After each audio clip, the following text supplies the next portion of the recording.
баспагер, қазақ зиялыларының мультиғаламын құрастырып жүрген ерекше. Енді бізді ағартушы деп айтқан дұрыс шығар. Біз шығармашылық адам, автор ретінде де таныстырып жатырмыз.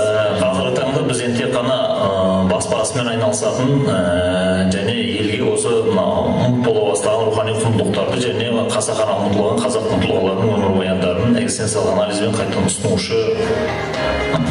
Көптен қолға жиі түспейтін, қашанда адамдар оның әңгімесіне тыңдауға құмар, ағартушы, баспагер, логотерапия ғылымын қазақ қоғамына түсіндірген шақырған қонағымыз шығыстанушы отбасы хрестоматиясы жобасының авторы, Өзбекәлі және Мәдени майдан, Қаныш және ғылыми майдан бестселлер кітаптарының авторы Санжар мырза.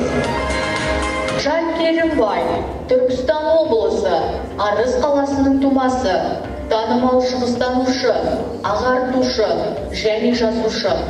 Ол Әл-Фараби атындағы Қазақ ұлттық университетінің шығыстану факультетінде Қытай тарихы бөлімін тамамдаған.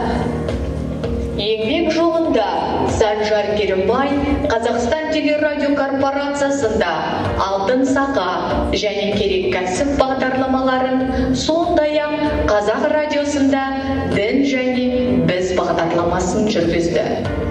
2012 жылы отбасы хрестоматиясы қоғамдық қорының негізін қалаушылардың бірі болды. Бұл жоба аясында ұлттық құндылықтарды насихаттайтын бірнеше кітаптар жарық көрді. Олардың қатарында Әлдиден эпосқа дейін, Салт дәстүр сөйлейді, логотерапия, Қаныш және ғылыми майдан еңбектері бар. Санжар Керімбай қазақтың рухани әлемін байытып жүрген дара тұлға. Оның шығармалары келешекке жол сілтейтін шам шырақ.